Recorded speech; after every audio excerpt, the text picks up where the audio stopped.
जय माँ राजराजेश्वरी। आज मैं आपको सिंदूर को अभिमंत्रित करने का एक सरल सा विधान बताने वाला हूँ।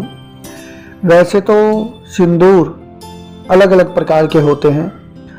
देखा है आपने कभी कभी महात्माओं को, तांत्रिकों को ये मस्तक पर तिलक लगा के जाते हैं लाल रंग का। देखिए, हर तिलक की अपनी अपनी एक विशेषता होती है। लाल तिलक की बात कर रहा हूँ। लाल तिलक जो है आकर्षण, सम्मोहन, इसमें बहुत ज्यादा अत्यधिक मात्रा, क्योंकि देखो आप लाल रंग बड़ी जल्दी अट्रैक्ट करता अपनी ओर। आपने देखा है, सुना भी होगा कि सांड के आगे लाल कपड़ा पहन के वो बहुत जल्दी उत्तेजित होता है। लाल रंग शक्ति का प्रतीक है। इसमें एक स्वयं का एक आकर्षण है, वशीकरण है। लाल रंग के विशेषता मैं आपको बताता हूं कि अगर आप इसका तिलक लगाते हैं तो वैसे ही बिना अभिमंत्रित किए ही अपना एक उसके मस्तक, उसके चेहरे पर दिव्यता सी आ जाती है, चाहे स्त्री हो चाहे पुरुष हो।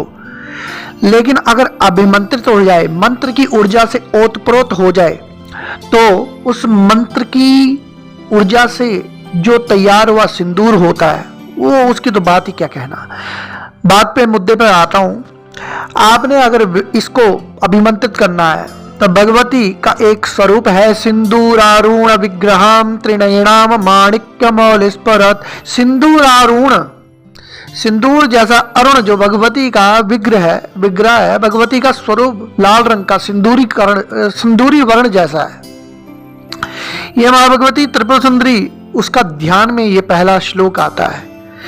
अब भगवती का अगर कामाख्या सिंदूर की बात आए तो उसमें भगवती का साक्षात निवास है, तो उसको तो पूजन होता ही है।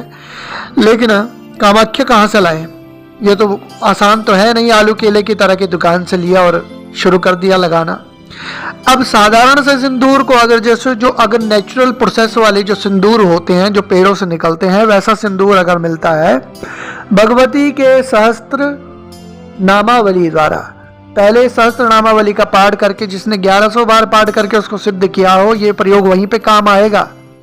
तब आपने सिंदूर में अपनी अनामिका उंगली डालनी है। अनामिका उंगली क्यों? आपको पता है कि हम पूजन में अनामिका उंगली में कुशा की अंगूठी, कोई रिंग पहनते क्यों? एक विशेष ऊर्जा निकलती है, विशेष ऊर्जा। अब इसकी तार सीधे हमारे हृदय रेखा तक जाती है। हमारे हृदय से जो स्पंदन होती है, जो हम जप करते हैं, मंत्र बोलते हैं, वो सारी स्पंदन, सारी ऊर्जा उस सिंदूर में समाहित हो जाती है। तो सिंदूर को अनामिका उंगली से हिलाते रहें, और भगवती के 1100 पाठ जब हो जाएंगे ना, तब उसके बाद आप इस सिंदूर को जब जिस दिन तिलक लगाएं, तो उस दिन आप इस भगवती के सहस्त्र नामावली द्वारा पहले ही अभिमंत्रित करके एक सिंदूर तैयार कर लें, और तब भगवती का पाठ करते करते लगा लें या किसी पे लगा दें। तो जहाँ भी वो व्यक्ति जाएगा, उस व्यक्ति की बात सुनी जाएगी, उस पे विशेष एक ध्यान जाएगा। जिस पे कोई नहीं देखता था, उस पे भी देखना लोग शुरू कर देंगे। ये ऐसी प्रयोग कहाँ पे काम आएंगे? जिसका बोलने का कार्य है, जिसका अपना समाज में कोई बात रखने का कार्य है, तो ये सिर्फ बोलने वाले लोगों के लिए विशेष, ठीक है ना? तो इसलिए ये सिंदूर आप इस प्रकार से तैयार कर सकते हैं। बड़ा सरल सा, बड़ा नॉर्मली मैंने एक प्रयोग बताया है, वरना विधान तो बहुत मुश्किल है, लेकिन सरल विधान है। जय महाराज राजेश्वरी।